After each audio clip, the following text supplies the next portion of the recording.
매주 제가 그 반복하는 이유가 있어요. 왜냐면은 집에 가서 복습하려고 해도 사실 결혼할 의지가 있지 않으면 쉽지 않잖아요.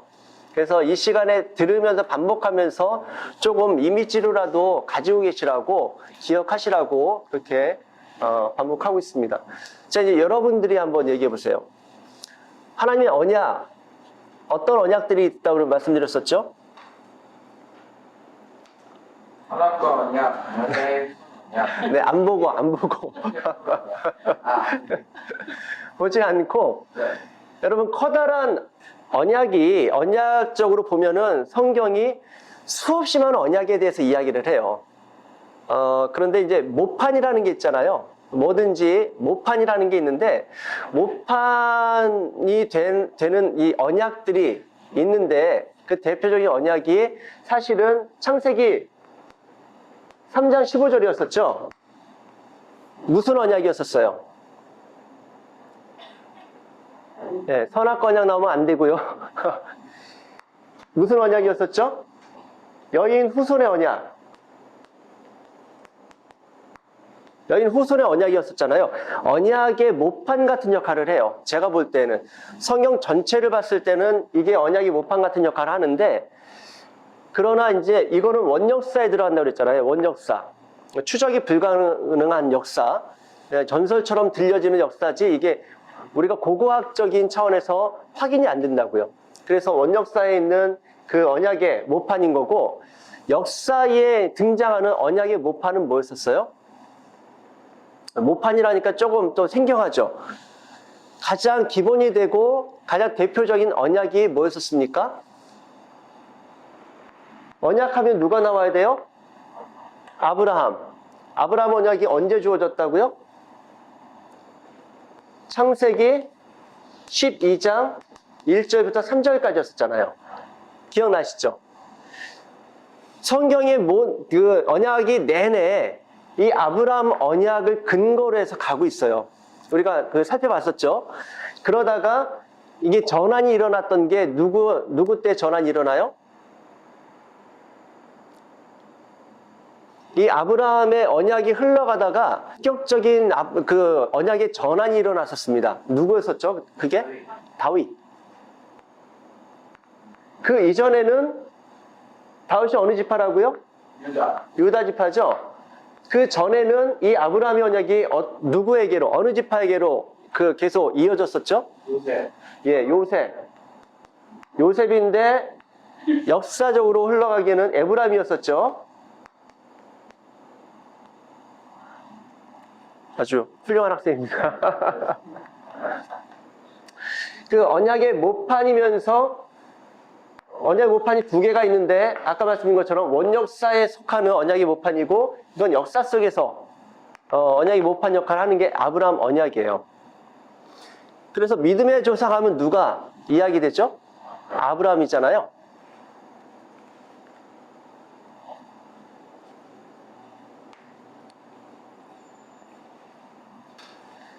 그래서 아브라함 언약, 그러니까 여인 후손의 언약에서 지나와서 노아의 언약이 있었죠. 무지개 언약. 무지개 언약 다음에 무슨 언약이 등장을 합니까? 아브라함 언약이 나오죠.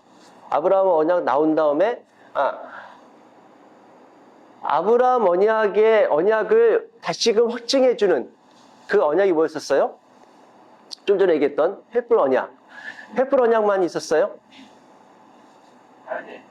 할례 언약이 있었죠? 할례 언약 얘기하면서 말씀드렸던 거 기억나세요? 이름과 관련해서. 할례 언약 이후에 아브라함이 뭐가 된다고요? 아브라함이 된다고 그랬었죠? 이게 무슨 차이라고 그랬었어요? 말씀드렸었나요?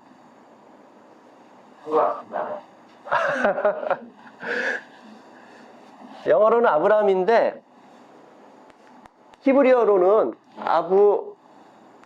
아브람이었었고 할례 언약 이후에는 아브라함으로 바뀐다고 그랬었잖아요. 차이가 뭐예요? 요 차이잖아요. 요 차이. 요게 해거든요. 그러니까 히브리어 앞으로 가끔 이렇게 쓸 건데 제가 히브리어 잘 알아서가 아니라 필요해서 말씀드린 거예요. 요게 히브리어 자음, 해라는 자음이에요. 요 히브리어에는 자음들마다 의미가 있다고 그랬었잖아요. 요 해라는 자음의 의미는 보다. 그러니까 영어로 보면 see예요, see. 보다 또는 보여주다. 그런 의미를 가지고 있어요. 그러면은 하나님의 집의 머리인 진리, 뭐 이렇게 해석할 수도 있고, 뭐 다른 의미를 갖다가 붙여서 이거를 뭐 시작으로도 볼 수가 있는데, 어쨌든 그렇게 이야기할 수 있는 이 해를 설명하려고 하는 거니까요. 하나님께서 집을 시작하여 보여준 진리 또는 하나님께서 집의 머리로 보여주신 진리. 제가 볼 땐 두 번째가 조금 더 의미가 닿는다고 생각하는데, 중요한 건 뭐냐면 보여준다라는 게 있어요. 보여준다. 이게 할례 언약과 무슨 상관이 있어요?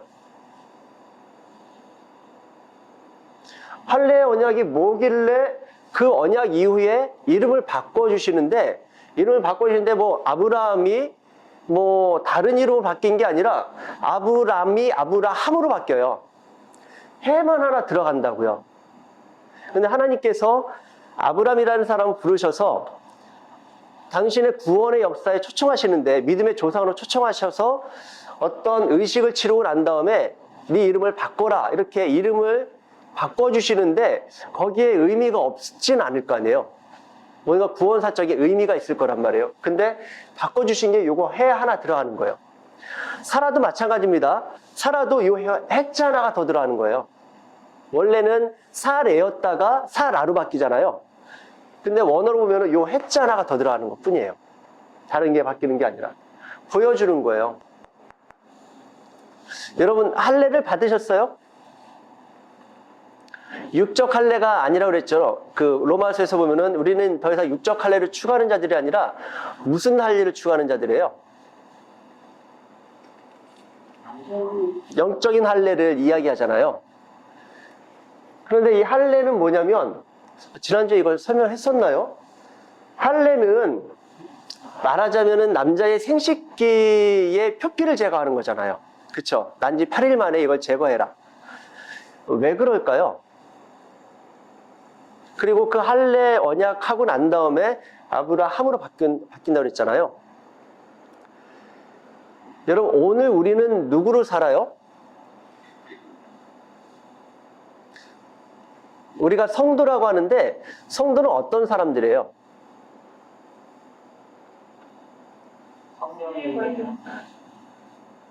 예.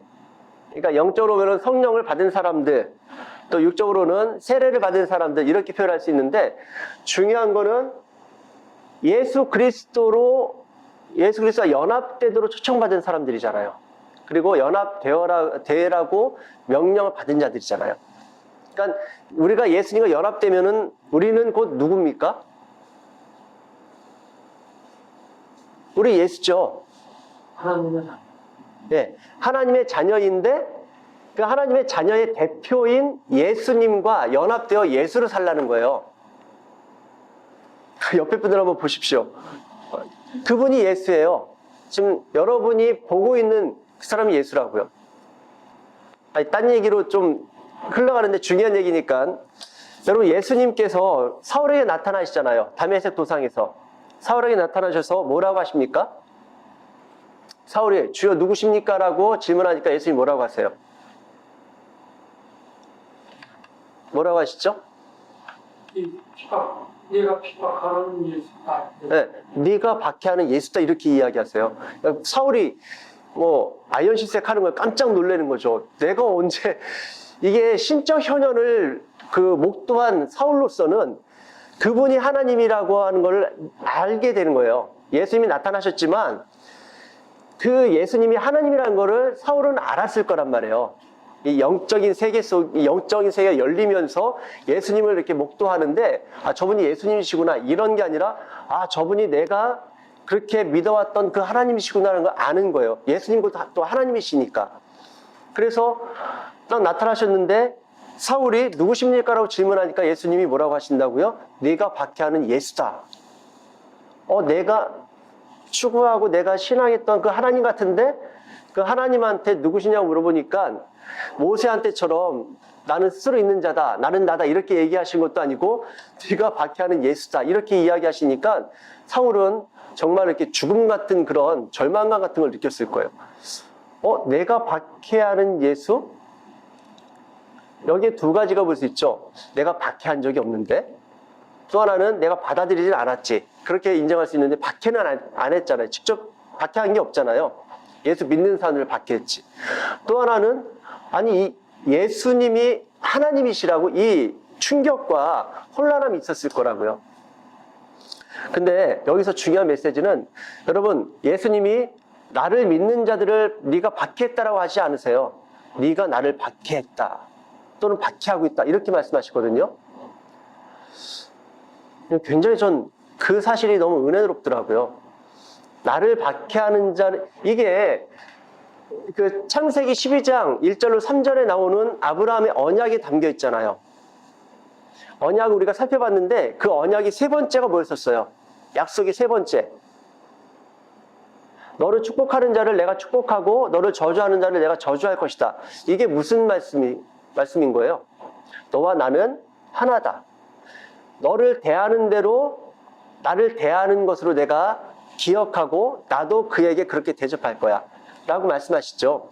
이 사상이 성경 곳곳에 있다고요. 신약에 와서도 예수님이 비유 얘기하시면 뭐라고 하시죠?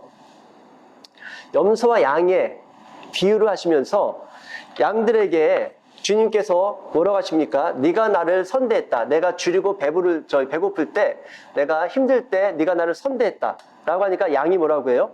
제가 언제요? 제가 언제 주님을 이렇게 선대했습니까? 라고 하니까 주님 뭐라고 하십니까?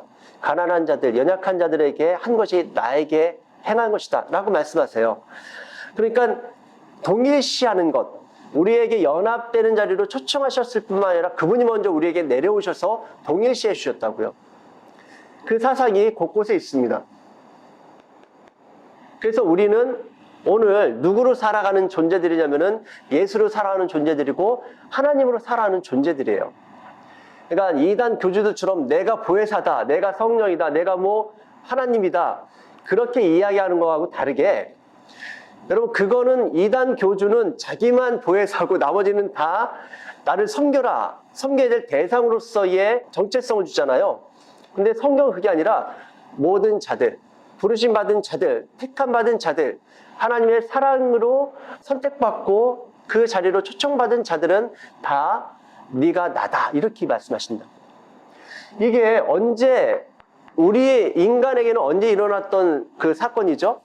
아담과 하와의 사건에서 하와가 하나님께서 하와를 만들어서 데려오셨을 때 아담이 내 뼈 중에 뼈요 살 중에 살이다 라고 고백한 것이 다른 말로 하면 뭐라고 그랬었죠?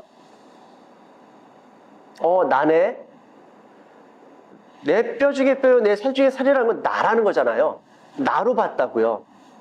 그러니까 흉어물이 없었어요. 서로 그 벌거벗었으나 부끄러워하지 않았다 이렇게 이야기하지 않습니까? 흉어물이 없는 사이. 여러분 예수님 앞에 나아갈 때 여러분들은 당당하세요? 아니면 조금 왠지 꺼림칙하신가요? 예수님이 코람데오라고 하죠. 하나님 앞에 존전에 그런 표현이 있는데 코람데오 하나님이 계실 때 여러분들은 어떤 느낌이실 것 같아요?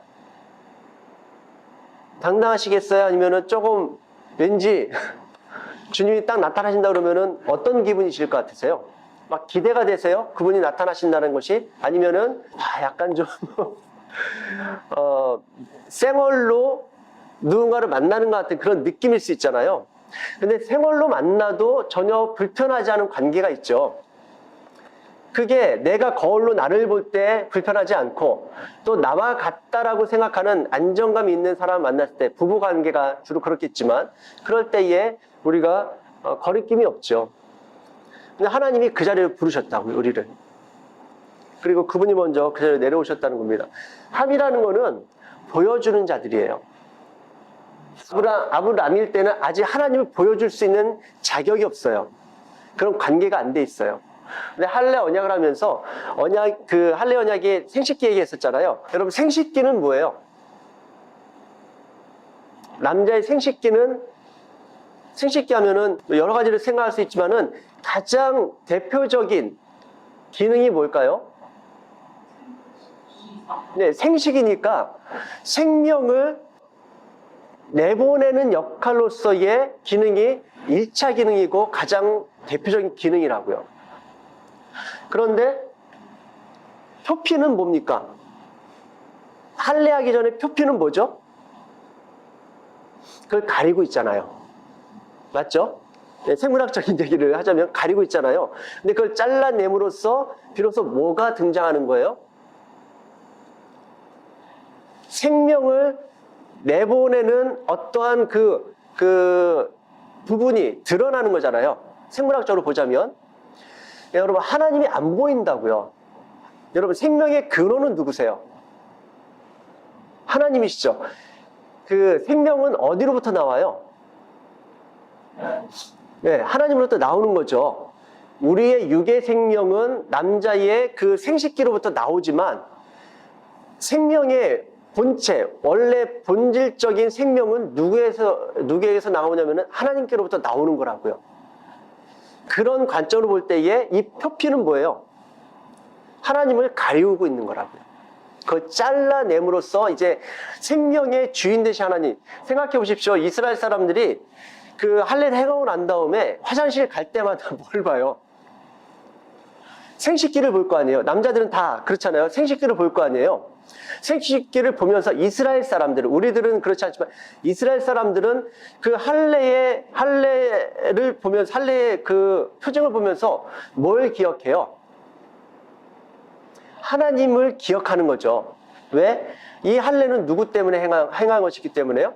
하나님이 행하라 해서 할례를 행했던 거 아니겠습니까? 그러니까 이스라엘 사람들은 적어도 화장실 갈 때마다 그 할례 언약을 기억한다고요. 그리고 그 할례 언약을 요구하신 분, 명령하신 분이 하나님이라는 걸 기억하죠.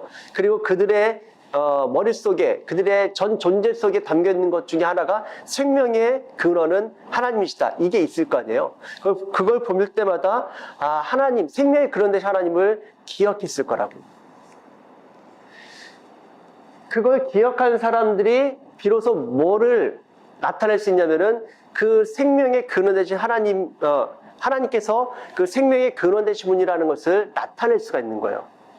나타내는 건 여러 가지로 나타낼 수 있죠. 그냥 모양으로 나타낼 수도 있고 이미지로 나타낼 수도 있지만은 간증으로도 나타낼 수 있잖아요. 증거로도 나타날 수 있죠. 전도. 여러분, 전도할 때 우리가 뭘 전합니까? 전도할 때 뭘 전하죠? 예, 뭐 복음 전한다고 하는데 결국 생명의 근원이 하나님이십니다. 하나님께서 당신을 영원한 생명의 자리로 부르셨습니다. 이거를 전하는 게 전도이고 뭐 복음을 전한다고 하잖아요. 그거를 전하는 자가 된 거예요. 비로소 할례 언약 이후에 하나님이 이런 의미를 담아 놓으셨다고 볼 수 있죠. 너는 나를 나타내는 자로 살아야 돼. 너는 나를 나타내는 존재로 부르심을 받았어. 너는 앞으로 나를 나타내는 존재로 살아가게 될 거야. 하나님의 비전과 하나님의 약속과 하나님의 의지와 하나님의 계획, 하나님의 명령, 이 모든 것들이 그 언약 속에 담겨 있는 거라고.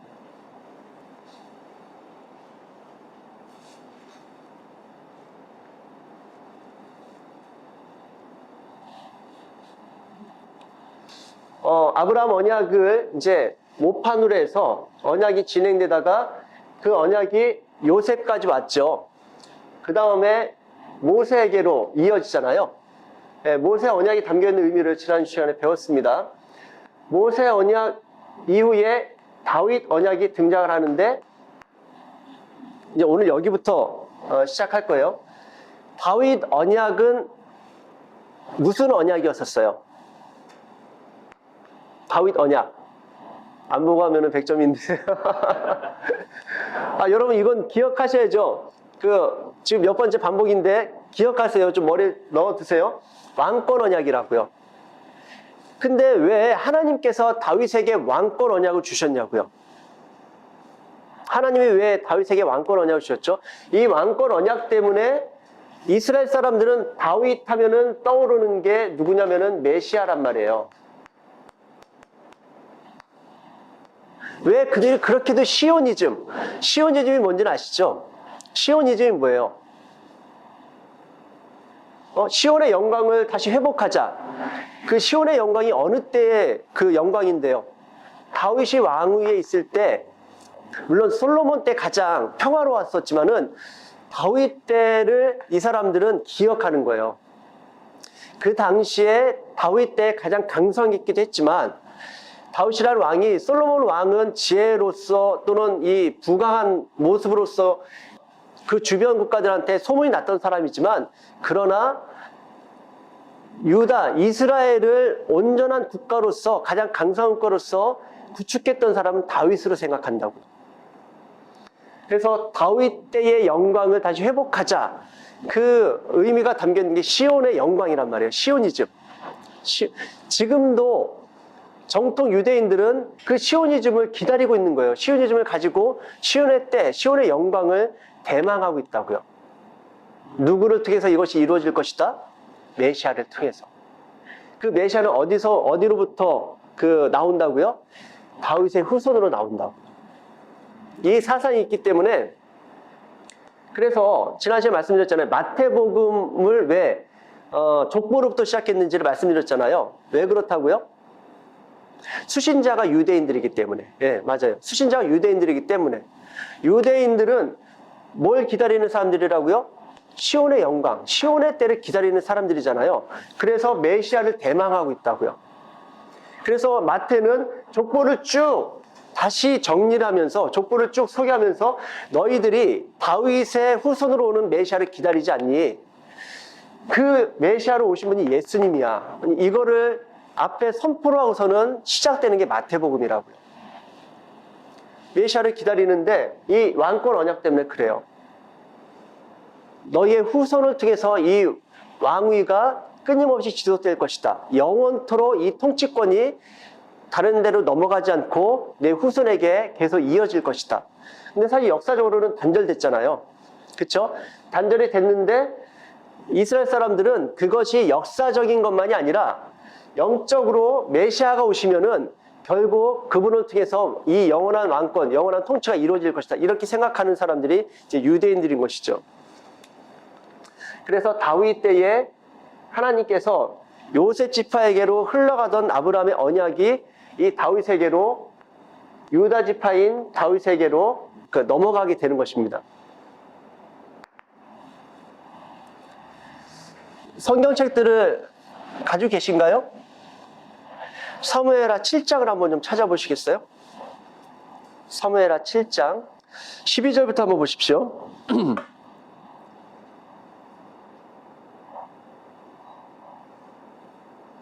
12절부터 그 17절까지를 누가 한번 좀 읽어주시겠어요? 사무엘하 7장 12절부터 17절까지 아는 내용들이시죠? 자, 여기서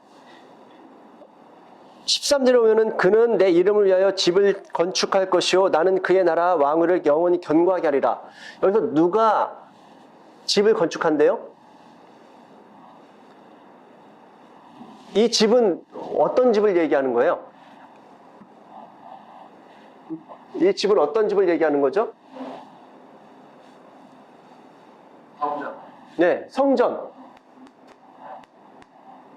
성전을 누가 건축한다는 거예요? 네? 다윗? 맞죠? 아니에요. 다윗이 아니라고요. 누굴까요?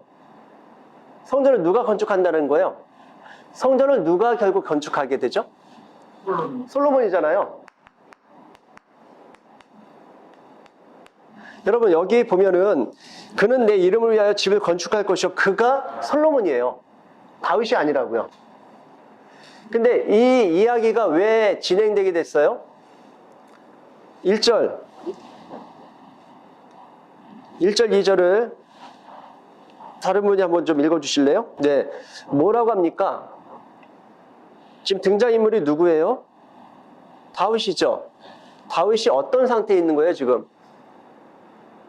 공의 평안이 있고 궁에 평안이, 그러니까 백향목궁에 자기가 평안이 있을 때에 다윗의 마음, 다윗의 눈에 뭐가 보이냐면은 성막이 보인 거예요. 성막은 언제 지어진 거죠? 성막. 네? 예, 성막이 지어진 성경이 어디예요? 출애굽기 40장에 비로소 완공이 돼가지고 텐트 같은 데에다가 하나님을 모셔놓고 있는 것 같으니까 민망하고 죄송한 마음이 들어서 그가 어떤 소원을 가져요? 하나님이 이런 거죠. 왕궁에 있다 보니까 어느 순간에 자각이 된 거예요. 그러니까 왕궁이 화려하고 너무 좋을 거 아닙니까? 거닐다가 흐뭇한 마음을 거닐지 않았겠어요? 왕인데. 그리고 왕궁 내 그 깨끗한 궁전을 이렇게 거닐면서 흐뭇해하다가 어느 순간에 근데 어떻게 하다가 목동이었던 내가 여기에 이렇게 이 왕궁의 주인으로 살고 있지? 라고 하는 생각을 하는 순간 다시 그 첫 부르심을 기억하는 거죠.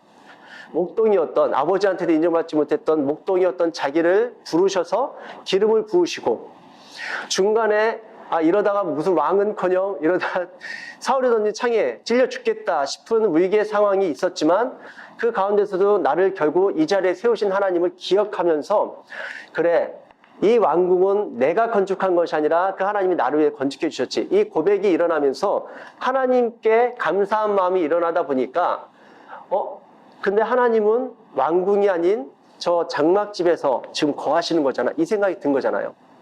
그래서 하나님이 나한테 왕궁 지어주신 것처럼 나도 하나님한테 집을 지어드려야겠다. 이런 좋은 그 마음이 든 거죠. 선한 마음이 든 거죠. 그래서 다윗이 그 마음을 가지니까 하나님이 나단에게 나타나셔서 그가 이런 마음을 가지고 이런 생각하고 있다. 그래서 나단에게 말씀을 주셔서 가서 전하라고 하신 거예요. 근데 그 내용이 뭐라고요? 그가 내 집을 건축할 것이며 라고 하는데 솔로몬을 이야기하는 거죠. 자, 생각해 보십시오. 다윗이 소원을 가졌잖아요. 근데 하나님은 뭐라고 하세요? 그가, 내가가 아니라 그가라고 해요. 솔로몬을 생각하시고 솔로몬을 통해서 건축하게 하실 것이라고 이야기합니다. 근데 사실은 더 위에 올라가시면 5절에서 9절까지를 이번에도 5절에서 9절까지를 읽어주세요. 자, 보시면은 10절에 먼저 5절 말씀 보십시오. 가서 내 종 다윗에게 말하기를 여호와께서 이와 같이 말씀하시되 내가 나를 위하여 내가 살 집을 건축하겠느냐. 내가 이스라엘 자손을 애굽에서 인도하여 내던 날부터 오늘까지 집에 살지 아니하고 장막과 성막 안에서 다녔나니 뭐라고 합니까? 내가 살 집을 건축하겠느냐? 우리는 이런 착각들을 해요. 다윗이 왕권 언약을 받은 것은 축복이죠. 왕권 언약뿐만 아니라 원수들에게로부터 네가 자유케 될 것이라고 하는 보호와 보장에 대한 약속을 주세요. 그리고 난 다음에 이 왕권 언약을 주시는데 우리가 생각할 때는 다윗이 품은 소원을 하나님 기뻐하시고 하나님께서 내가 너에게 더 좋은 걸 줄게 뭐 이런 식으로 말씀하신 것처럼 생각하는데 하나님께서 뭐라고 하시냐면은 네가 집을 지을 수 없다라고 하세요. 사실은 다윗에게 내가 언제 집 필요하니까 집 지어달라고 한 적이 있느냐? 없다라고 하시죠. 그리고 너는 그 집을 지을 수 없어. 뭐라고 하시냐면은 내가 너에게 집을 지어줄 거야. 이렇게 말씀하세요. 나중에 집에 와서 자세하게 좀 살펴보십시오. 시간이 없어서 지금 다시 한번 말씀드릴게요. 다윗이 소원을 품었습니다. 무슨 소원이죠? 성전을 건축해 드리고 싶어하는 하나님의 집을 지어 드리고 싶어하는 소원을 품었어요. 근데 하나님은 뭐라고 하십니까? 내가 언제 집 지어 달래드냐? 너는 집을 지을 수 없어 라고 말씀하세요. 그리고 내가 너를 위해서 집을 지어 줄 거야. 그 집은 왕궁이기도 하지만 여러분 나라이기도 해요. 나라. 그런데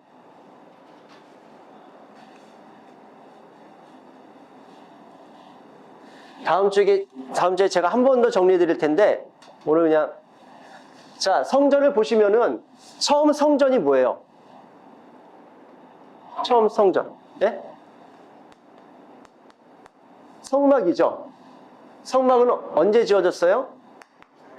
출애굽기에 누가? 모세를 통해서 지으라고 하셨죠. 그 성막이 쭉 오다가 솔로몬 때에 성전이 지어집니다. 그쵸? 요거를 포터블 템플이라고 해요. 움직이는, 이동하는 성막. 그리고 요거는 이제 이동하지 않고 그 고정되어 있는 집으로서 또는 가옥으로서의 구조를 완벽하게 갖춘 그런 성전이 되죠. 그리고 나서 요게 말하자면 1차 성전이에요. 2차 성전은 뭘까요, 그러면? 네, 예수 그리스도. 왜 그래요? 왜 예수님이라고 그랬어요? 네. 2차 성전. 여러분, 요한복음에 보면은 요한이 뭐라고 하죠? 예수님께서 성전을 보고 막 놀라워하고 그런 거 있잖아요. 그냥 자기 집도 아닌데 괜히 막 이렇게 긍지가 넘쳐가지고 와, 저 영광스러운 성전을 보시라고 막 그러는 제자들에게 뭐라고 하시죠? 너희들이 저 성전을 보고서 좋아하느냐? 저 성전이 돌 위에 돌 하나도 남지 않도록 다 무너질 것이라고 말씀하시죠. 그리고 성전을 허물라. 그러면 며칠 만에? 3일 만에 내가 다시 세우리라. 그 예수님의 말씀을 기록하고 난 다음에 뒤에 주석을 달죠. 요한이 뭐라고 주석을 달아요? 이는 죽었다가 살아나신 부활하신 당신의 몸을 말씀하신 것이라. 근데 그 당시에는 제자들이 못 깨달았다는 거죠. 그래서 복음서를 통해서 뭐라고 하냐면은 예수님이 곧 성전이라는 거예요. 맞죠? 제가 성경에 없는 얘기하는 거 아니죠? 이게 2차 성전이라고 할 수 있는 거예요. 말하자면. 그럼 3차 성전은 뭘까요? 성도. 성도인데 나예요, 나. 좀 더 구체적으로 보면 나예요. 여러분, 우리들이 지금 성도가 되어 있다면 내가 성전이라고요. 나. 자, 양심적으로 성전이세요? 성전이세요? 여러분, 성전에는 반드시 뭐가 있어야 돼요? 성전이 성전되게 하는 그 핵심적인 내용이 뭐예요? 하나님. 네? 하나님. 하나님이 맞는데 그냥 성막이라든지 성전을 생각했을 때 성전 또는 성막되게 성전되게 하는 게 뭐였었어요? 언약궤죠. 그러니까 여러분 생각해 보십시오. 우리는 다 지금 성전으로 부르심 받았다고 하고 그 자각은 가지고 살아가는 거잖아요. 그렇게 살지 못한다 할지라도. 근데 성전의 성전됨은 뭐에 달려 있다고요? 여러분들이 대답했잖아요. 언약궤잖아요. 언약궤가 뭔데요? 언약을 담고 있는 궤잖아요. 말하자면. 그만큼 언약이 중요한 거예요. 여러분, 우리가 성전입니다. 자, 그래서 이 본문 가지고 이 부흥사 목사님들이 언제 많이 사용을 했냐면 성전 건축을 앞두고 있는 교회들.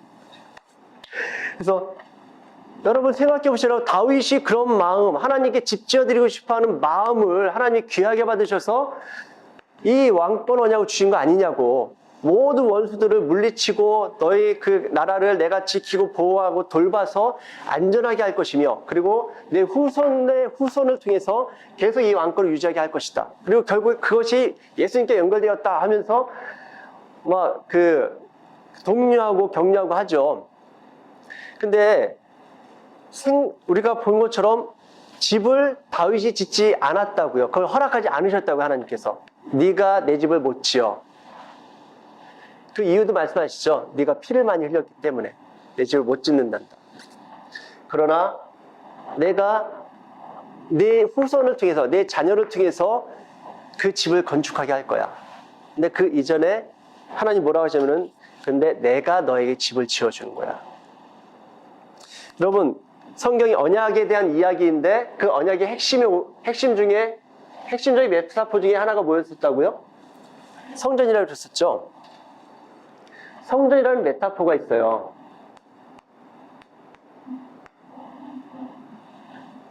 그래서 지금도 살펴본 것처럼 성막으로 시작했는데 나로 지금 하나님의 성전은 이루어져 있고 최종 성전은 뭐예요?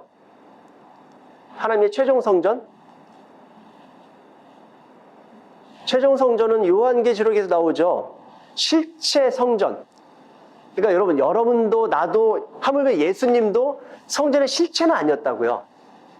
그렇죠. 예수님이 무슨 성전 실체예요. 우리도 성전의 실체라고 하긴 어렵죠.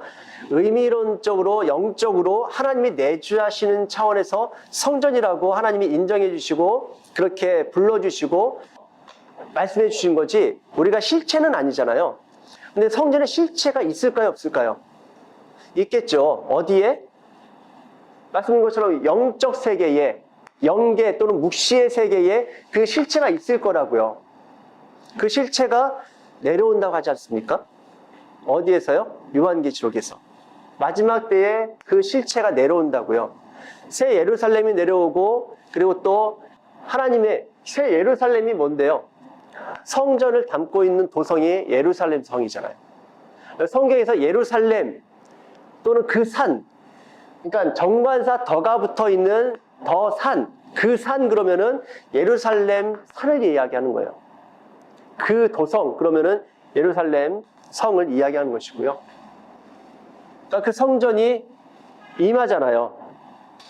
그런데 거기에는 해가 필요가 없어요. 해가 필요가 없다고 하죠. 왜냐하면 성전 내 주님이 빛이시기 때문에 더 이상 다른 빛이 필요하지 않다라고 말씀하시죠. 그 실체가 내려올 거란 말입니다. 근데 그 실체를 우리가 바라보면서 오늘 나를 성전으로 세워가는 그런 과정이 들어와 있는 거죠. 성전인데 여러분 제가 볼 때 어렸을 때에 이 설교를 듣고 하나님께서 다윗에게 감동하셔서 막 엄청나게 축복을 약속하시잖아요. 그 이야기 들으면서 어린 마음에 질문이 들었어요. 하나님 되게 조금 얄팍하시네. 혹시 그런 생각 안 들어보셨어요? 아이 뭐 집 지어드린다니까 저렇게 또 좋아가지고 이 왕의 그 왕권 그 당시 왕권이냐고 몰랐지만 뭐 왕을 대대로 이렇게 물려주신다고 하는 걸 보면서 약간 좀 유치하다 뭐 이런 생각이 전 들었었어요. 실제로. 그런데 성경을 제대로 알고 보니까 그게 아니더라고요. 여러분 지금 하나님께서 네가 나를 생각해서 집 지어준다고 여기에 하나님이 막 그 흥분하시고 고무되신 게 아니라고요. 그럴 것 같으면 진짜 하나님한테 집 지어드린 사람들은 다 잘 돼야 되잖아요. 그게 아니라 메타포를 이해하셔야 돼요. 하나님이 왜 이런 약속을 주셨을까? 아니 제가 볼 때 하나님이 감동하신 건 맞아요. 하나님이 정말로 깊은 감동이 있으셨습니다. 근데 그 감동의 포인트가 조금 달라요. 그냥 집 지어드리겠다고 성전 지어드리겠다고 해서 감동하신 게 아니라 성전이라고 하는 그 메타포를 이해를 하면 그게 이해가 돼요. 무슨 이야기냐면 다윗을 평가할 때 뭐라고 평가하죠? 그는 하나님과 하나님의 마음에 합한 자다 이렇게 표현하잖아요. 도대체 그 하나님의 마음에 합하다는 게 무슨 의미예요? 하나님의 마음에 합하다는 게 무슨 의미예요? 하나님의 뜻을 잘 이해한다. 잘 이해한다. 또는 합하다는 게 뭘까요? 일치는 네? 일치. 일치요. 일치. 어떻게 일치를 되는 거예요? 하나님의 뜻하고 내 거기에 쓴다고 할까? 하나님의 뜻과 내 뜻이 같아진다? 이렇게요? 네. 이렇게 합한다면은 떠오르는 이 이미지들이 있잖아요. 대략 설명은 굳이 좀 하기 그렇지만 어쨌든 뭔지. 대부분 합한다 할 때 하나님의 마음을 흡족하게 해드렸다. 뭐 이런 의미로 생각하지 않습니까? 많은 분들이 그렇게 생각하시더라고요. 장로님이 그래도 굉장히 제가 기대하는 답하고 굉장히 같은 답을 하신 거예요. 합했다라는 거는 여러분, 하나님 마음을 흡족하게 해드렸다. 그게 어디로부터 나오냐면은 이 다윗의 성전, 그 소원에 대한 이야기로 사람들이 대부분 소급을 해요. 목사님들도 그렇고. 틀린 건 아닌데, 그럼 첫 번째로는 합한다는 거는 다윗은 마음으로 하나님께 나아갔던 사람이에요. 어디서 볼 수 있습니까? 시편을 보세요. 다윗은 자기 속마음을 그대로 드러냈던 사람이라고. 누구 앞에? 하나님 앞에요.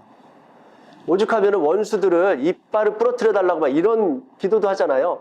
하나님 앞에 솔직했던 사람이에요, 다윗은. 가리고 감추고 하나님한테 뭘 요구하기 원하는데, 우리가 자식조차도 부모한테 그냥 감추고 또 들키지 않고 싶어하는 분들이 있잖아요. 근데 다윗은 그게 아니라 하나님 앞에 다 드러낸다고. 그런 차원에서 하나님과 마음으로 다가갔던 사람이 다윗이라고 볼 수 있습니다. 또 하나는 아까 말씀하신 것처럼 하나님의 뜻을 진짜 존중하고 자기의 뜻을 내세운 것이 아니라 하나님의 뜻을 받아들이고 그 뜻에 자기를 맞추려고 했던 사람이었다라고 볼 수 있습니다. 근데 저는 세 번째가 굉장히 중요하다고 생각하는데요. 이거는 신학적으로 또는 문법적으로 보면은 안 보이는 건데, 언약의 하나님을 통해서 보면은 저는 이제 그걸 통해서 보게 된 건데, 하나님의 아까 뜻으로 말씀하셨는데 하나님의 뜻, 저는 이제 비전이라고도 볼 수 있고요. 다윗의 뜻이 또는 비전이 맞닥뜨리는 데가 여기예요. 여기가 어디예요? 성전. 여러분, 하나님의 의지, 하나님의 비전, 하나님의 뜻, 하나님의 소원, 그게 성전이었더라고요. 여러분, 창세기 1장 1절이 뭐예요? 창세기 1장 1절. 태초에 하나님이 천지를 창조하시니라. 이건 다 기억하시죠? 그래서 제가 태초에 얘기했었잖아요. 태초에가 무슨 뜻이라고요? 태초에가 무슨 뜻이에요? In the beginning. 여기 요한복음으로 오면은 in the beginning. 처음에, 시작에. 그게 뭐 시간이 시작되는 그때, 뭐 이렇게도 해석할 수 있고, 시간 개념으로 많이 보잖아요.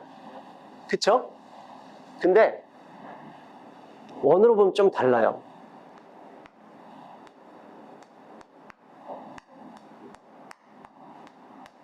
이게 태초에라고 하는 히브리어 단어예요. 베레시트라고 하는. 물론 여기 경강점이 찍혀서 베레시트가 되는데, 베레시트, 태초에라는 단어인데, 그냥 그러니까 인간적으로 보면은 무슨 문법적으로 보거나 글자적으로 보면은 태초에 뭐 처음 시작됐을 때 이렇게 이야기해도 크게 틀리진 않는데, 근데 그걸로만 보기에는 너무 아까운 단어인 거죠. 여러분, 이게 베트잖아요. 히브리어 두 번째 글자 베트예요. 베트, 레시, 알레프, 쉰, 요드, 타우라고 하는 그런 자음들이 모여서 이 단어를 만든 거거든요. 요건 집이에요. 그리고 집이라고 하지만 이건 일반적으로 쓸 땐 집인데 사실은 성전이라는 의미예요. 성전. 요거는 레시라는 거는 시작 또는 우두머리. 알레프는 신, 특히 하나님을 이야기할 때 이 알레프를 씁니다. 사람이라는 의미도 쓰기는 해요. 일자로 또 천이라는 그 숫자로도 나타냅니다. 그냥 지금은 이해 안 되더라도 한번 놔두세요. 쉬는 어떤 형상을 의미를 해요. 아니면은 그 이빨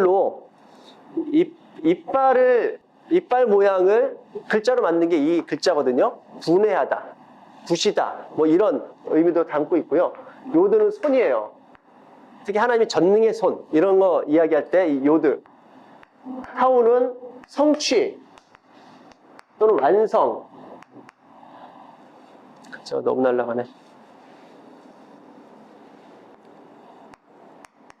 완성이라는 의미가 있는데, 이거는 어떤 그것을 보고 글자를 만든 거냐면은 십자가라는 거예요. 여러분 재밌죠? 이 타우가 성취, 완성, 뭐 십자가 이런 단어인데, 그런 십자가 상에서 예수님이 뭐라고 하시죠? 다 이루었다. 그죠? 성취와 완성을 이야기해요. 이게 그 전에 다 들어있어요. 그리고 이 타우가 히브리어 자음의 맨 마지막 글자예요. 맨 마지막 글자. 하나님을 시작해서 십자가로 끝나요. 그렇게 의미로 보자면 하나님으로 시작해서 십자가로 끝나요. 그리고 그 십자가에서 예수님이 완성했다, 다 이루었다라고 말씀하십니다. 그리고 나서 지난번에 첫째 시간에 말씀드렸었나? 타우로 완성되고 난 다음에, 다 이루시고 난 다음에 신약이 열리는 거예요. 구약을 완성하시고 신약이 열리는 거예요. 그렇죠? 예수님이 죽으시고 살아나시면서 다시 신약이 열리는 거잖아요. 십자가상에서. 자, 보시면, 자, 큰 틀로 보면은 집이 있죠. 집. 성전으로 보아도 되고, 성전이 있고, 각자로 봤는데, 재밌게 요게 레시였었잖아요. 레시가 우두머리다, 또는 수장이다, 아니면은 시작이다, 뭐 이런 의미를 담고 있는데, 요 레시가 요 단어예요. 무슨 얘기인지 아세요? 자음이 이게 레시였었잖아요. 근데 이 레시를 전체 글로 쓰면은 이게 레시라고요. 무슨 얘기인지 알죠? 알레프잖아요. 근데 요게 요 알레프라고요. 그것처럼 레시가 요거, 그러니까 요 자음이 이렇게 단어로 들어가 있어요. 그러니까 집, 머리, 십자가. 근데 여기 경강점이 들어가 있다고 그랬죠?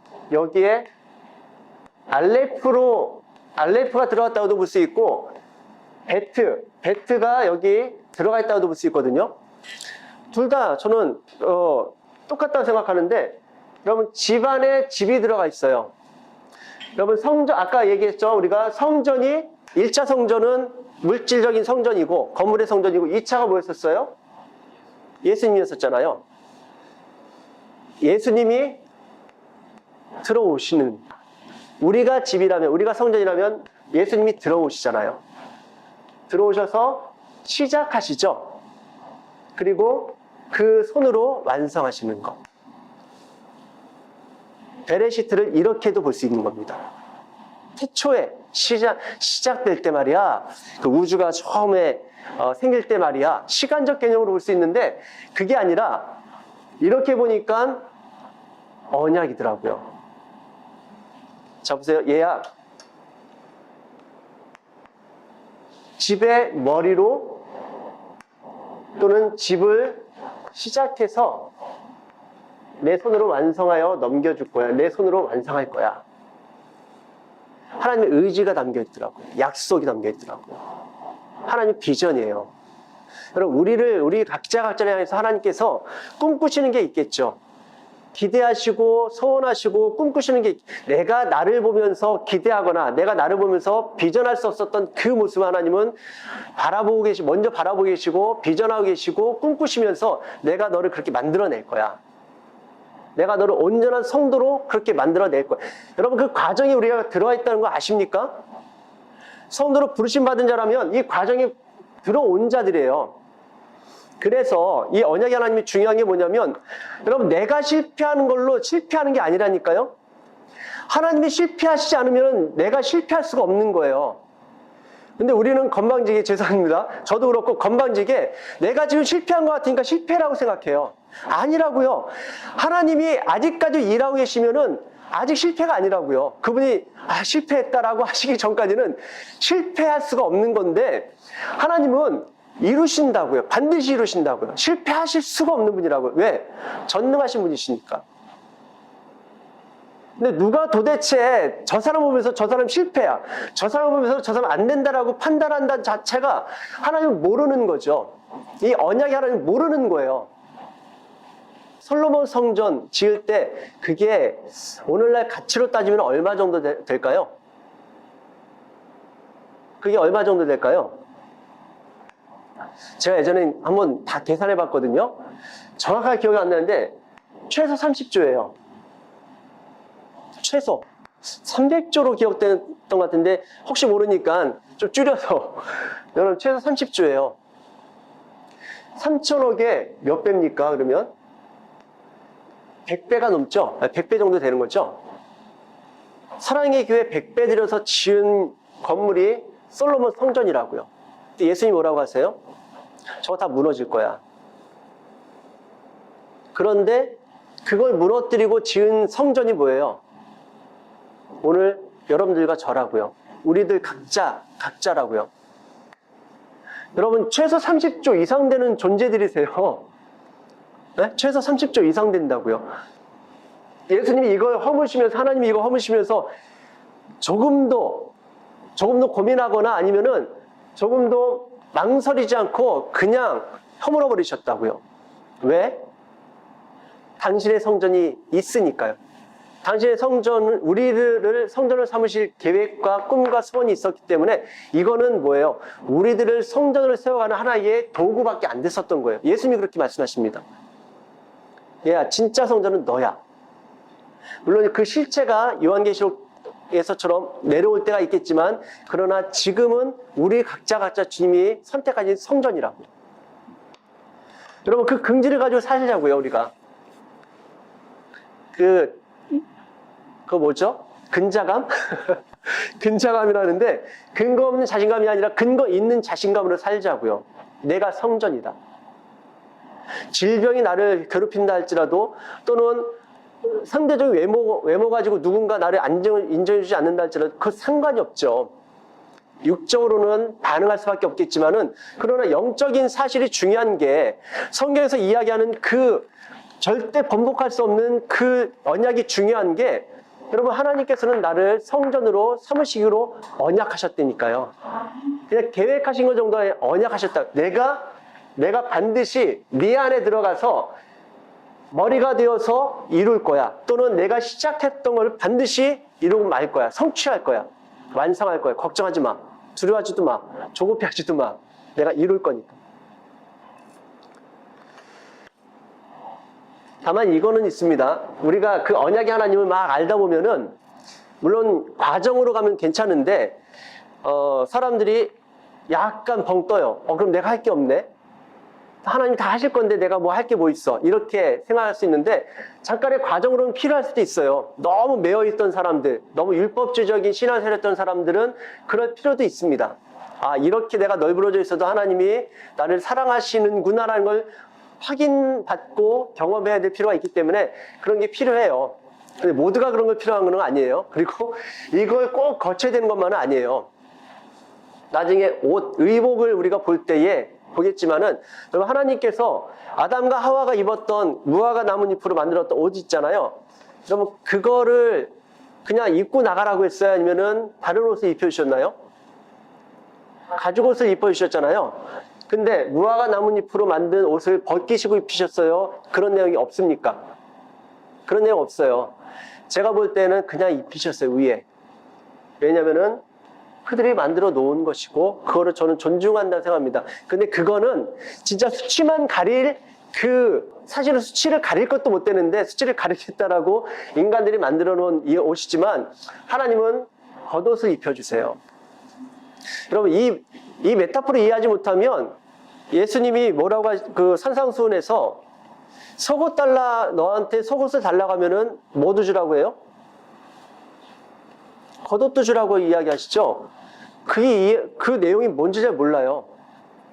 그 내용을 어떻게 우리는 많은 사람들이 이해하고 있냐면, 그래, 선대하는 것, 인심 쓰는 것.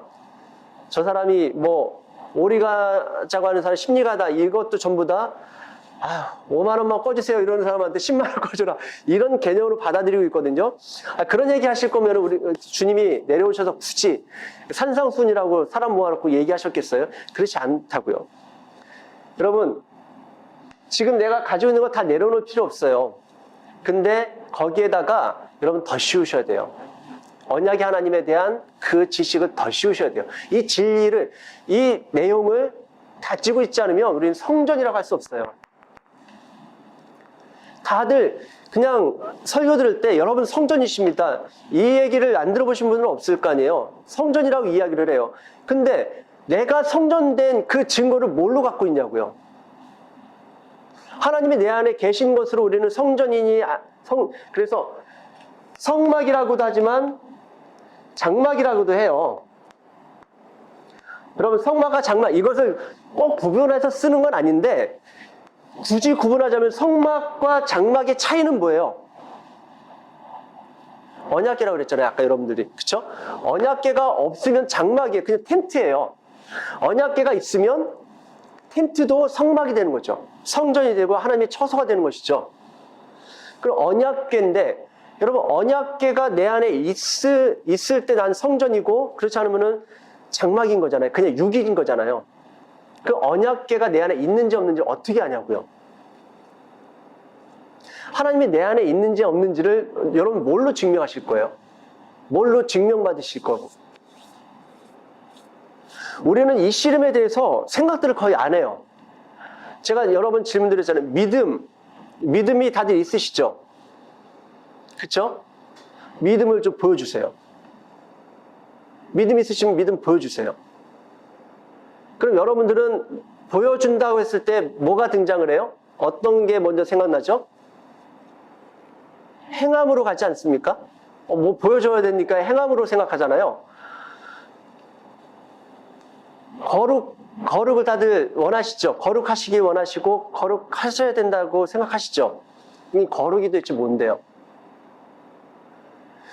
우리는 정리되어 있지 않는 그 개념들을 가지고 신앙생활들을 하는 경우들이 참 많아요.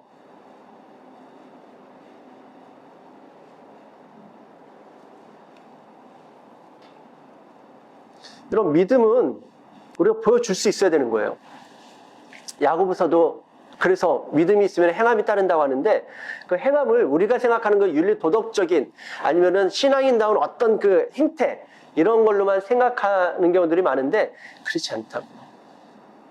가장 핵심적인 거는 여러분, 나라고 하는 성전에 언약궤가 언약을 담고 있는 궤였었잖아요. 그럼 궤가 중요합니까? 언약이 중요합니까? 언약이 중요하죠. 그러면 궤는 없어야 되는데 언약이 있으면 돼요. 그쵸? 이 언약이 내 안에 있으면 되는 거예요. 그 언약이 뭐라고요? 베레시트. 내가 너를 완성할 거란다. 내가 너를 책임질 거야.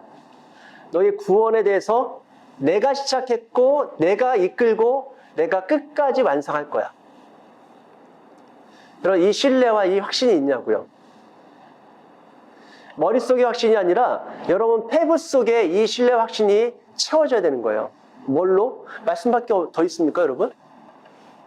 말씀이에요. 그냥 설교를 통해서 계속 여러분들이 귓전을 때리는 그 말씀이 아니라 성경, 이 하나님께서 그 써놓으신 그 말씀, 로고스, 누누이 말씀드리죠. 그냥 겉껍데기의 내용이 아니라 그 속의 내용, 하나님께서 우리에게 전달해주고 싶었던 그 속 내용을 내가 진리로서 가지고 있지 않으면, 내용으로서 가지고 있지 않으면 우리는 다 그냥 껍데기 그냥 삼키고 쏟아내고 이거 하다가 끝난다니까요. 여러분 그거 깨뜨리셔야 돼요. 그걸 깨뜨려서 씹어서 삼키셔야 돼요. 그래야 비로소 여러분들의 영은 자라기 시작합니다. 이 영이 안 자라면은 우리는 변화되지가 않아요. 어제와 오늘과 내일 내가 바뀌는 것이 정상적인 거죠. 근데 이게 안 되면 내 영이 자라지 않는다고. 똑같아요. 예전이나 지금이나 그냥 우리가 직분자로서 조금 직분자다운 행태를 보일 수는 있어요. 행동 양식이 조금 바뀔 수 있는데 내 내면이 안 바뀐다는 건 우리가 알아요. 솔직히. 그렇죠? 도대체 내가 어떻게 바뀔 수 있냐는 거죠. 여러분 하나님을 진짜 신뢰하면 내가 바뀌어가요. 근데 그 신뢰가 그냥 누군가 전해주는 이야기 가지고 안 된다고요. 간증을 들으면 여러분들 바뀝니까? 간증 100번 들으면 여러분들 바뀌어요? 조금의 영향은 있죠. 그걸 부인할 수 없는 조금의 영향은 있는데 그걸 안 바뀐다고요. 그래서 하나님이 욥한테 고난을 허락하시는 거예요. 고난 중에 나타나셔서 네가 나를 아느냐.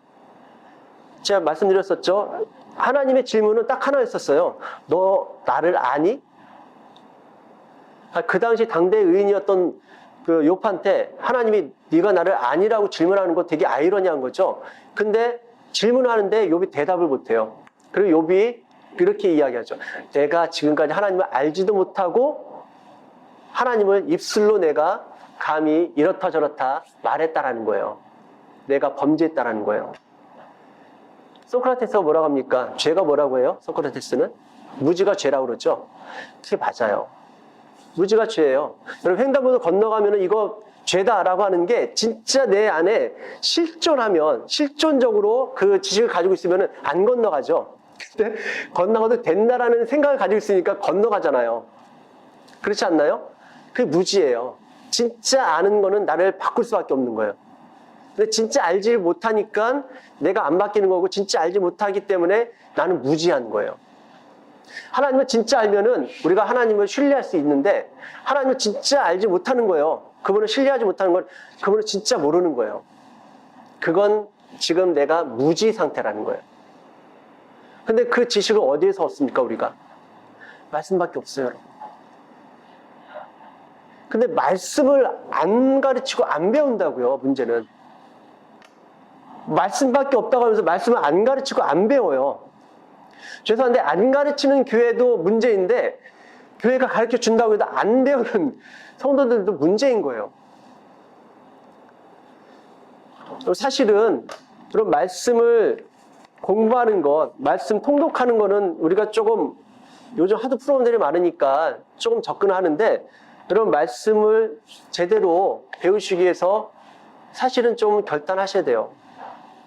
목숨까지 걸러 하는 건 너무 극단적이지만 정말 심중한 그런 마음으로 그런 말씀에 대해서 진지하게 다가가셔야 됩니다. 왜냐하면 그 말씀만이 나를 바꿔요.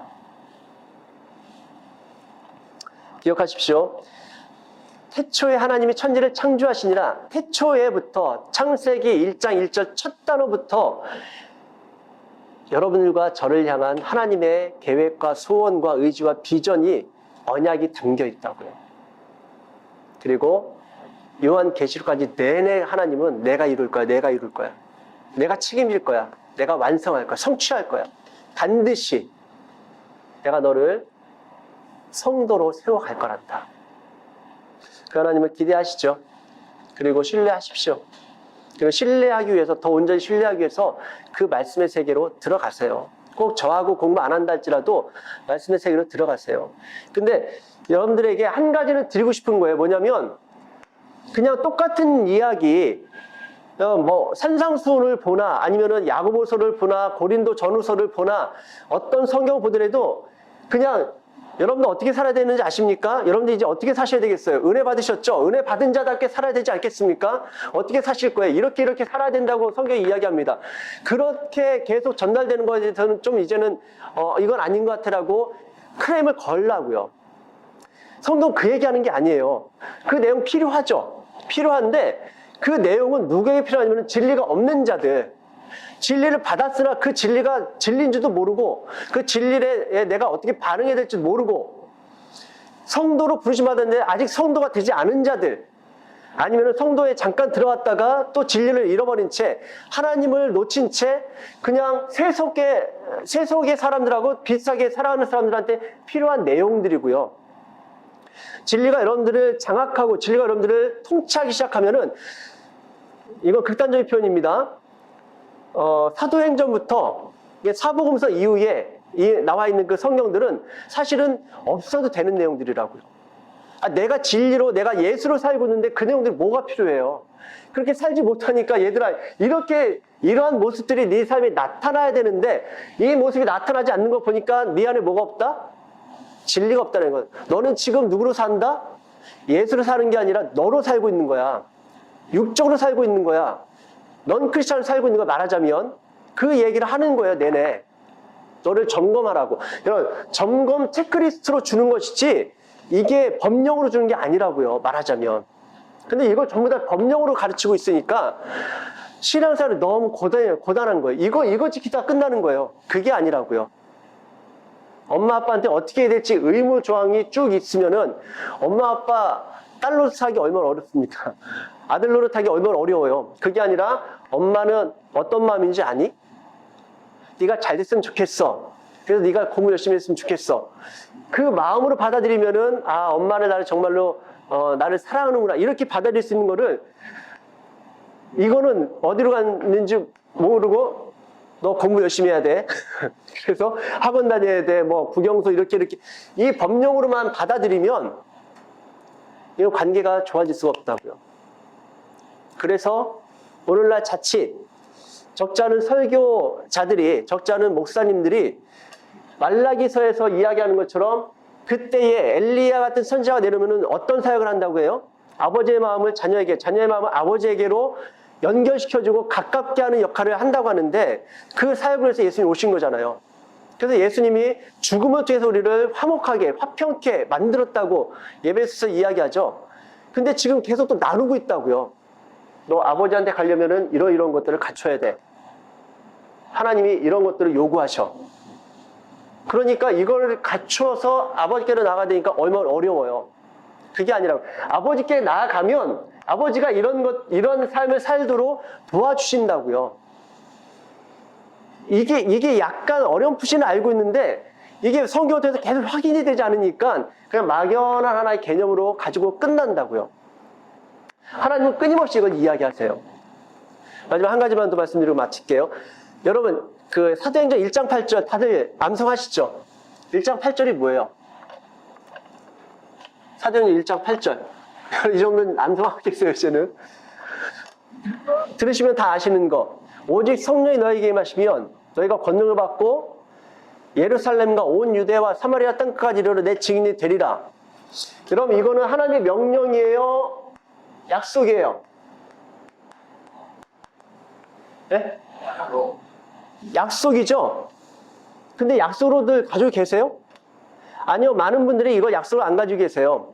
뭘 위해서 어떻게 생각하냐면은 이런 삶을 살기 위해서 성령을 받아야 되겠구나. 약간 성령을 도구화시키는 경향들이 없잖아 있어요. 그게 아니라고요. 성령이 임하시면 너는 이런 삶을 살 수밖에 없어. 그렇게 살게 만드실 거야. 너에게 선한 소원을 주시고 착한 일을 시작하신 하나님께서 그리스도의 날까지 이루실 거야. 이 내용들이 다 그 내용을 말씀하고 있다고. 약속이라고요. 내가 도와줄게. 내가 너의 힘이 되어줄게. 내가 너의 동기가 되어줄게. 의지가 되어줄게. 내가 너를 이끌어가는 견인의 손길이 되어줄게. 그 약속의 내용들을 담고 있다고. 이 관점이 바뀌지 않으면 여러분들이 성경 누누이 말씀드리죠. 백독을 해도 여전히 여러분들이 보고 있는 하나님, 그 하나님이에요. 나에게 요구하시는 하나님. 언약하시고 신실하고 다가오시는 그 하나님으로 안 보인다고요. 백독하는 게 무슨 의미가 있어요? 누누이 말씀드리는데 여러분, 이 시간이 여러분들한테 주어진 마지막 시간일 수도 있잖아요. 그렇죠? 다음 시간에, 다음 주에 다시 한번 설명을 드릴게요. 오늘은 여기까지 하는 게 딱 좋을 것 같습니다. 제가 유일하게 흥분하는 지점이에요. 저도 속아서 신앙생활을 했었던 사람이니까 모태신앙부터 시작해서 목사가 안수받고 나서도 한 몇 년간은 뭐 똑같이 여러분들하고 일반적인 성도님들하고 똑같은 시각으로 봤었던 것 같아요. 왜냐면 들은 게 그거니까.